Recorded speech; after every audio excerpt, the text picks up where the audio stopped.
Pragmatis itu apa? Result oriented. Jadi pragmatis itu paradigma berpikir. Jadi pragmatis itu, kalau aliran berarti aliran filsafat yang mengajarkan bahwa yang benar adalah segala sesuatu yang membuktikan dirinya sebagai benar dengan melihat akibat-akibat atau hasilnya yang bermanfaat secara praktis, secara praktek kalau di situ artinya. Jadi secara nyata maksudnya. Itu tak terjemah letterlek. Jadi orang mikir yang benar salahnya pikiran ini jangan dilihat isi pikirannya, tapi dilihat hasilnya apa. Itulah pragmatisme. Diambil dari bahasa Yunani pragma, yang berarti perbuatan. Jadi tidak penting saya ngomong apa, tidak penting isi ceramahnya apa, yang penting kamu seneng. Itu berarti pragmatis.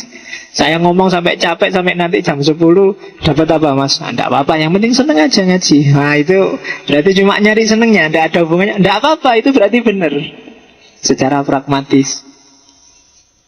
Tidak masalah. Nah, banyak kan yang kalian kayak gitu, antara isinya sama hasilnya beda. Tidak apa-apa, yang penting hasilnya kena. Itu pragmatisme. Dilihat dari result, dilihat dari risknya, implementasi dan resikonya. Itu pragmatis. Jadi yang penting Pak, saya kuliah dapat A, beres. Apakah itu caranya kamu belajar, apa caranya kamu nyontek, apa caranya kamu ke rumahnya dosen bawa salak 5 kilo, monggo. Intinya kan sepenting dapat A. Nah itu cara berpikir pragmatis. Dan seperti ini yang dilakukan oleh orang-orang Amerika, sehingga hari ini mereka merajai peradaban.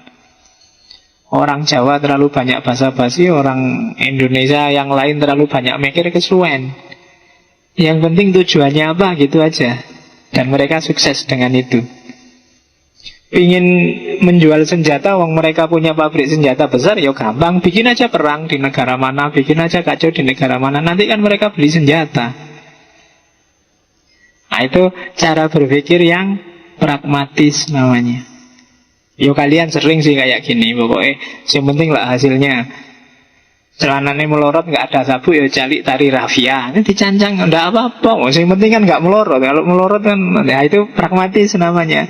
Tidak ada roketan, akar pun jadi, itu pragmatis. Pragmatisme kalau dalam sejarah filsafat ada classical pragmatism dan ada neo-pragmatism. Yang kita omongkan classical dulu, yang neo era posmo ke belakang nanti ada sesinya sendiri. Yang paling tua pragmatis, orang pertama yang punya ide pragmatisme itu Charles Sanders Peirce. Yang kedua William James. Dan yang paling muda adalah John Dewey. Tapi dari sisi hierarki pemikiran, siapa yang melontarkan duluan, siapa yang nambahi, dan siapa yang dianggap puncaknya yang menyempurnakan, itu urutannya adalah Charles Peirce, John Dewey yang nomor 2, dan William James yang dianggap puncaknya pragmatisme Amerika. Maka saya ambil yang terakhir, tak ambil yang William James. Itu dua-duanya fotonya William James. Satu yang masih muda, yang kedua yang sudah tua, yang sudah tobat. Makanya jenggoten. Ya dia sangat ikut sunnah Nabi dia. Ya, punya jenggot. Jadi kalau parameternya kesalehan itu punya jenggot, bangsanya Karl Marx, William James itu orang-orang soleh. Oke, ya kan itu dahinya juga lebar karena banyak sholat mungkin. Iya. William James orang pinter, dari keluarga pinter juga, sehingga dia terbiayai. Banyak orang suka, karya-karyanya banyak. Awalnya seorang dokter, tapi kemudian tertarik dengan psikologi. Dari psikologi dia tertarik dengan studi agama-agama, dan terus dia menemukan sebuah pola, yaitu yang dikenal pragmatisme. Mungkin ada yang pernah dengar atau baca bukunya Varieties of Religious Experience. Ini salah satu kitab sucinya teman-teman dari jurusan psikologi, khususnya yang suka dengan psikologi agama. Kelemahannya James secara individu, dia mudah stres. Jadi gampang, pokoknya gampang depresi deh. Padahal dia dikenal sangat ramah, banyak teman, tapi dia kalau ada masalah juga depresi. Gampang galau. Dikit-dikit galau, dikit-dikit galau. Cuma ya galaunya orang pintar beda sama galau kita. William James galau terus lahir pikiran-pikiran luar biasa. Kalau kita galau kan ya tahu, paling kamu nongkrong gitaran, paling bagus kan paling bikin postingan kan, itu aja di Facebook. Kalau William James ya galau ya mikir, refleksi, baca buku, dan lahirlah pikiran-pikiran besar. Kalau kita kan nggak bisa kayak gitu kan, mikir juga nggak ngerti pak, baca buku nggak punya pak, nulis apa lagi pak. Jadi ya orang ngopo-ngopo, sudahlah pak, nyari enaknya aja. Sejak kemarin disuruh susah, kita pragmatis aja lah pak. Hidup itu kan nyari enak kan gitu, kayak katanya Freud minggu lalu. Jangan nyari yang susah-susah. Oke, yang sebelahnya itu yang fotonya masih muda. Nanti pragmatisme ini disempurnakan oleh Richard Rorty. Awas salah baca, bukan Richard Rorty. Ya, nanti kamu keliru, itu roti bakar apa roti pak? Enggak, Richard Rorty. Nanti dengan neopragmatismenya hendak saya sebut-sebut dulu. Nanti di era kontemporer kita akan ketemu lagi dengan neopragmatisme. Oke. Nah, makanya urutannya seperti itu.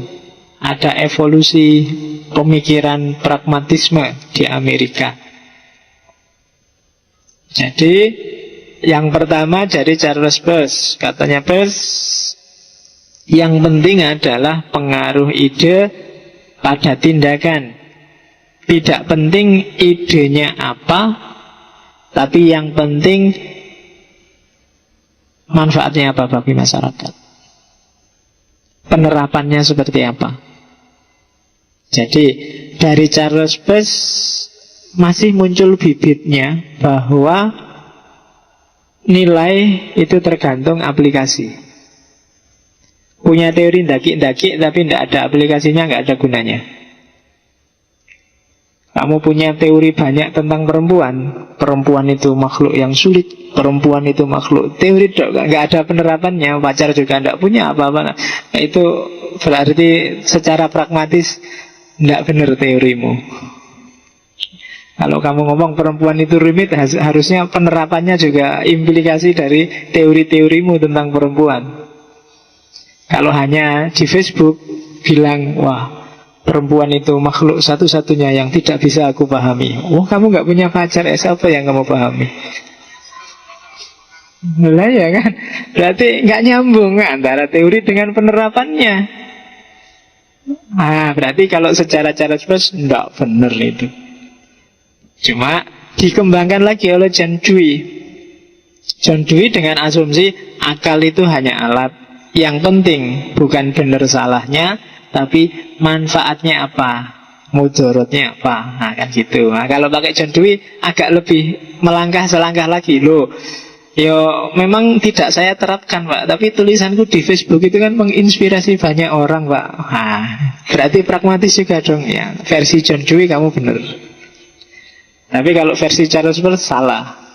Kamu tidak pernah melakukan apa-apa, pacaran duwe perempuan nggak punya kok ngomentari perempuan. Tapi secara John Dewey, loh, tapi itu kan ada manfaatnya. Banyak orang terinspirasi loh gara-gara tulisanku itu. Itu berarti tetap benar kan pak secara pragmatis? Ya, tidak apa-apa. Tapi terus disempurnakan lagi yang ketiga oleh William James. Asumsinya William James melanjutkan John Dewey. Iya sih, ukuran benar salah itu pada akibatnya. Tapi tidak ada benar salah yang baku. Tidak ada benar itu, tidak ada. Tapi menjadi benar. Kamu bilang perempuan itu rumit, bagi yang nembak ndak kena-kena, kamu bener memang perempuan itu rumit. Tapi yang sudah lama punya pacar, biasa aja, tiap hari saya juga. Nggak ada yang bener mutlak. Bener itu tergantung konteksnya. Nah, itu disempurnakan lagi oleh William James pragmatisme. Jadi ada evolusi cara berpikir pragmatis. Diawali dari Charles Peirce, yang penting ada praksisnya apa enggak? Ada prakteknya apa enggak? Kalau enggak ada salah, kalau ada benar. Ditambahi oleh John Dewey, lu enggak cuma praktek, ada manfaat nyatanya enggak? Kalau ada manfaatnya berarti benar, kalau enggak ada berarti salah. Ditambahi lagi oleh William James, loh, ya benar gitu, tapi enggak selalu yang benar itu dia akan selalu benar, tergantung konteksnya. Benar menurutku mungkin enggak benar loh menurutmu. Benar menurut di sini mungkin tidak benar yang menurut di sana. Jadi kita lihat aja akibatnya. Nah, jadi William James menyempurnakan teori pragmatisme itu, sehingga jadinya kalau tadi semacam teori general bahwa dimanapun yang penting bermanfaat maka benar, kalau di William James tidak. Kebenaran itu tidak ada dimanapun. Dia selalu kontekstual. Tergantung konteksnya apa dulu. Ini dalam rangka apa dulu. Gitu. Karpet ini bisa benar, bisa salah, bisa netral, tergantung dipakai dalam rangka apa. Kalau ini dipakainya di diskotik, dipakai dugem, dipakai ya dia jadi secara pragmatis keliru mungkin menurut kita yang muslim. Tapi begitu dipakai ngaji kayak gini, bagus, ini bermanfaat. Tapi kok ngajinya filsafat, dikurangi setengah lah tadi bagusnya, gitu loh. Jadi tidak ada yang mutlak, tergantung konteksnya masing-masing. Nah, jadi tergambarkan evolusinya. Kalau saya ngomong evolusi berarti ini ada pengaruhnya Darwin. Karena memang di antara idolanya William James itu Darwin, teori evolusi. Sebenarnya saya ngomong ini harusnya setelah ngomong Marxisme, cuma karena Marxisme agak rumit dan panjang, baru minggu depan tak omongkan. Karena di sini nanti ada nilai. Jadi di antara parameter kebenaran kalau menurut William James adalah dia harus punya cash value. Ada nilai uangnya. Nilai uangnya itu berarti ada nilai gunanya. Menguntungkan nggak bagi kita? Itu antara lain parameter pragmatisme. Ada cash value-nya enggak? Cash value itu maksudnya bukan kok terus ada honornya, ada bayaran uangnya, enggak. Tapi berharga enggak dia bagi kita?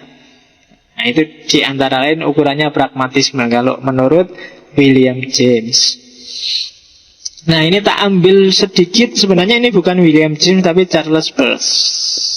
Satu varian logika yang disebut abduksi.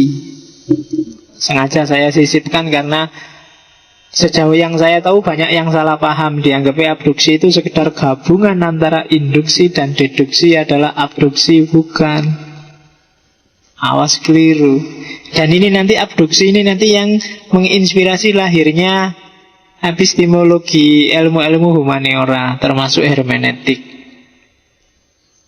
Jadi abduksi itu reasoning to the best explanation.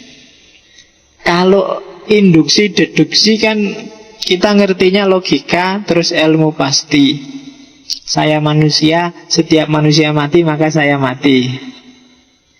Diawali dari saya partikular, setiap manusia mati universal, dari spesifik ke umum, kemudian berarti saya mati ya. Ini dari spesifik ke umum, ini berarti induksi. Kalau dibalik semua manusia mati, saya manusia maka saya mati, dari umum terus ke khusus. Maka ini logika kan. Deduksi yang terakhir itu ada induksi, ada deduksi. Tapi Charles Peirce, realitas manusia tidak bisa dikayak gitu kan. Gitu. Banyak hal yang tidak bisa dipastikan kayak setiap manusia mati. Nggak bisa dipastikan. Dunia manusia kan nggak bisa mesti setiap punya pacar pasti seneng, nggak bisa. Setiap punya uang banyak pasti bahagia, nggak bisa juga. Setiap wajahmu cakep terus kamu mesti bisa dapat pacar cakep juga, tidak jaminan. Nggak ada loh setiap permis mayor yang dunia manusia yang bisa universal. Selalu in case. Maka untuk kasus manusia susah kita tarik kesimpulan induksi atau deduksi. Pokoknya kalau Islam garis keras itu mesti ngamuan. Enggak juga. Kadang-kadang kalian lebih ngamuan daripada mereka, cuma nggak sadar aja. Saya kan cuma ngimbangi, Pak. Ya podo wae paling enggak kan. Jadi cuma kamu nggak sadar. Loh itu yang disebut mikirnya harus pakai abduksi. Jadi penjelasannya adalah the best explanation. Mungkin enggak selalu sih orang keras itu ngamuan, tapi the best explanation. Nah, kemungkinan paling besar yang keras itu mesti ngamuan dibandingkan berbagai kemungkinan yang lain. Makanya disebut the best. The best itu kan yang terbaik dari berbagai alternatif jawaban. Tidak selalu lo punya pacar itu seneng, tapi the best explanation, orang yang bisa punya pacar itu seneng. Ya nanti ada parameternya sendiri. Cirinya the best explanation. Jadi cirinya abduksi adalah penjelasannya sifatnya probable. Mungkin. Tidak pasti. Ya memang tidak pasti sih. Cuma kan kita harus memutuskan bahwa punya pacar itu bisa seneng, bisa enggak. Tapi kan kita harus memutuskan, seneng enggak? Karena untuk kebutuhan praktis kita harus memutuskan. Kamu harus memutuskan pingin punya pacar apa enggak, kan gitu. Kamu harus memutuskan pingin kuliah apa enggak, kan gitu. Ada yang bilang kuliah itu enak, jangan ada yang bilang enggak usah kuliah, kuliah itu membodohi, cari ilmu bisa di mana-mana. Akan banyak ini alternatif. Kita kan harus memutuskan. Kalau dibiarkan cair, Pak, nggak ada kebenaran mutlak itu, Pak. Semuanya iya, untuk kepentingan intelektual iya. Tapi di kehidupan nyata kan nggak bisa kita cair kayak gitu. Maka kita butuh milih salah satu. Dan untuk milih salah satu kan kita harus milih the best explanation. Penjelasan yang paling benar, paling baik di antara yang tidak baik, di antara yang tidak mungkin, yang paling pasti di antara yang tidak pasti. Itulah maka kita butuh abduksi. Tidak cuma induksi, deduksi. Kita punya Tuhan, kita punya moral. Itu kan barang-barang yang tidak pasti semua. Sifatnya hipotesis. Kamu yakin percaya, tapi kan membuktikan kepercayaanmu itu kan tidak bisa 100%.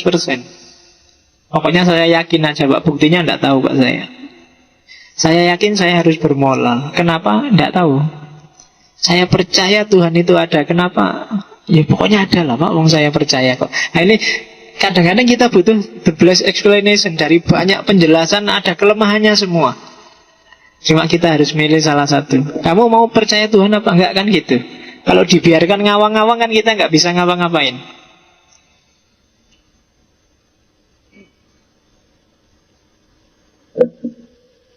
Minum teh ini enak nggak? Oh, itu kan jawabannya semacam-macam kan. Enggak, Pak, jangan terlalu banyak minum teh, karena menyerap zat besi, Pak. Oh, yang satu enak, Pak, seger, Pak. Tapi kalau dingin nggak usah, Pak. Kalau panas ya didinginkan. Kalau macam-macam teori. Tapi kan kamu harus memutuskan. Enak nggak? The best explanation-nya apa kira-kira?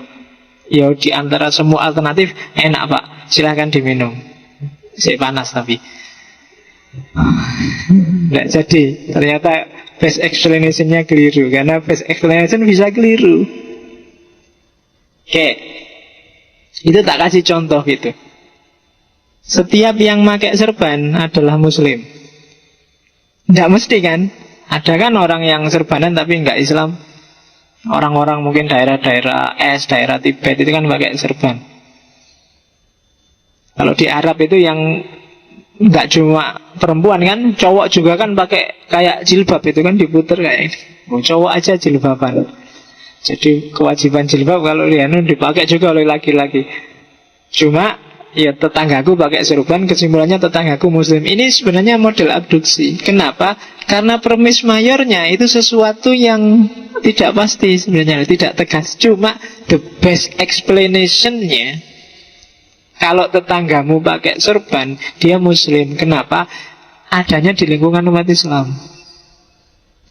Dia rumahnya dekat masjid, tetanggamu sendiri, kamu Islam, tiap hari kamu lihat dia ke masjid dan dia pakai serban, berarti dia Muslim.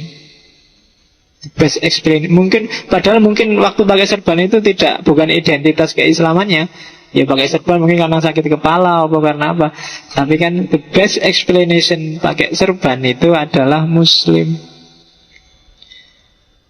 Kotak-kotak Jokowi misalnya, itu kan tidak mesti lah ya pakai kotak-kotak itu Jokowi. Cuma waktu kampanye kemarin, the best explanation kalau lihat orang pakai baju kotak-kotak merah putih itu pasti Jokowi. Ya memang tidak mesti, cuma di era itu best explanation-nya dia pendukung Jokowi. Kamu pakai Garuda terus warnanya merah darah, wah ini mesti koalisi merah putih. Mungkin padahal enggak ya, kamu nemu aja di jalan kamu pakai. Tapi kalau ada orang pakai itu meskipun cuma nemu, berarti paling enggak kan kamu punya hati sama yang Garuda merah itu. Jadi itu namanya best explanation. Lah tapi terus parameternya best explanation apa Pak? Kemungkinan terbaik dilihat dari apa? Setidaknya ada 4 kalau di Charles Bass. Best explanation itu bisa dilihat dari predictability, koherensi, simplicity, dan fruitfulness. Jadi penjelasan yang terbaik itu ciri pertama biasanya predictability. Predictability itu besok kalau ada fenomena yang sama, artinya juga pasti itu juga. Sekarang ketemu orang pakai serban Islam, besok kalau pakai serban biasanya Islam juga. Yang akan datang Islam juga. Ketemu orang hidungnya merah, flu dia. Kenapa? Besok kalau ketemu orang itu lagi kemungkinan dia juga flu juga. Besok, nah itu namanya predictability. Bisa diprediksi. Kalau mendung kayak gini mungkin hujan ya, tak bawa jas hujannya jalan. Itu kan predictability. Tidak mesti hujan sih, tapi best explanation-nya kalau mendung sudah hitam itu memang mau hujan. Itu namanya predictability. Jadi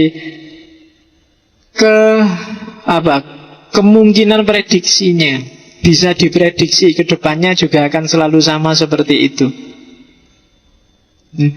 Kalau kamu punya teman akhir-akhir bulan kok selalu main ke kamar dan ujung-ujungnya pinjam duit, nah itu bisa kamu simpulkan begitu temanku mesti harus pinjam duit ini. Nah, itu apa? Predictability.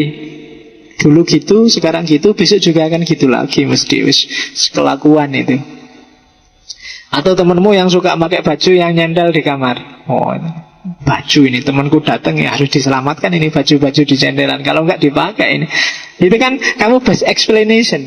Nggak mesti gitu kok temanmu, tapi biasanya ngono. Nah itu predictability. Jadi melihat besok gitu, biasanya gitu. Yang kedua koherensi. Kalau koherensi itu nggak kayak predictability, tapi keterkaitan logisnya, konsistensi logisnya. Jadi misalnya Powis, kamu garuk-garuk kepala.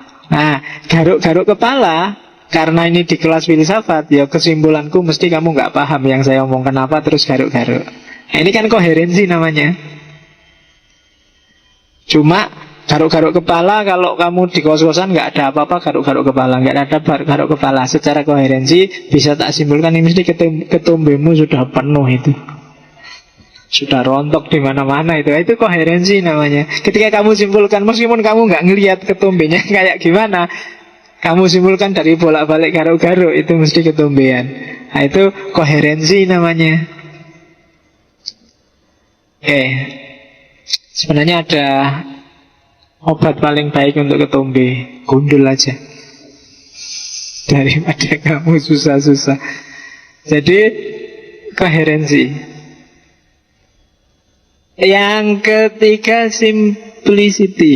Simplicity itu biasanya yang paling mudah disimpulkan. Kalau bahasanya Ghazali, at-tabadur ilal fahm. Yang paling masuk akal, paling cepat. Jadi simplicity. Kalau ada pikiran-pikiran bulat dan panjang, biasanya yang paling benar carilah yang paling simpel. Itu di filsafat ada teori namanya Occam.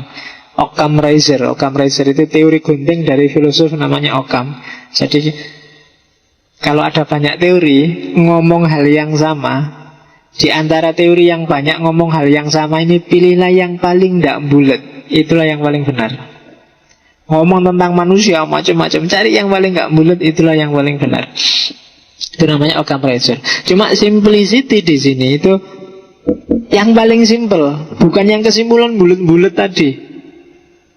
Pokoknya kalau pakai sarung mesti Islam Indonesia, santri mesti. Nah, ini kan penjelasannya simple, karena sejak dulu ya Islam Indonesia kayak gitu. Tapi bisa juga ada penjelasan yang panjang. Yang pakai sarung itu mesti kelompoknya di bulut-bulut panjang. Ini mungkin pengaruh Hindu, yang Hindu ini habis bulat. Ambil yang simple, yang sederhana. Yang keempat, fruitfulness. Ini parameter terakhir. Fruitfulness itu gunanya untuk apa? Tujuannya apa ngomongnya? Jadi dalam konteks apa itu diomongkan? Itu fruitfulness. Kalau konteksnya urusan ke masjid, ya serban itu tanda-tanda keislaman. Kalau konteksnya apa, ajaran Islam, ya cadar itu di antara ajaran Islam tertentu. Tapi kalau konteksnya bencana alam, cadar atau masker itu ya untuk nutupi biar nggak ada debu. Itu fruitfulness. Jadi kalau ada orang pakai cadar, orang itu pakai cadar karena di luar banyak debu. Nah itu kenapa sekarang Gunung Kelut sedang meletus. Itu fruitfulness. Menyimpulkan dari konteksnya, karena ya situasinya memang kayak gitu. Tapi mungkin ada yang di mall, di hotel udaranya bersih kok masih ditutup. Nah itu mungkin dia ikut ajaran tertentu. Atau jangan-jangan dia pilek biar nggak nulari orang. Atau itu fruitfulness, dilihat dari hasilnya. Predictability, koherensi, simplicity, fruitfulness. Selalu begitu, predictable, masuk akal, penjelasan sederhananya gimana, dan tujuannya apa. Dari situ kita bisa berpikir secara abduksi. Jadi nggak cuma induksi, deduksi.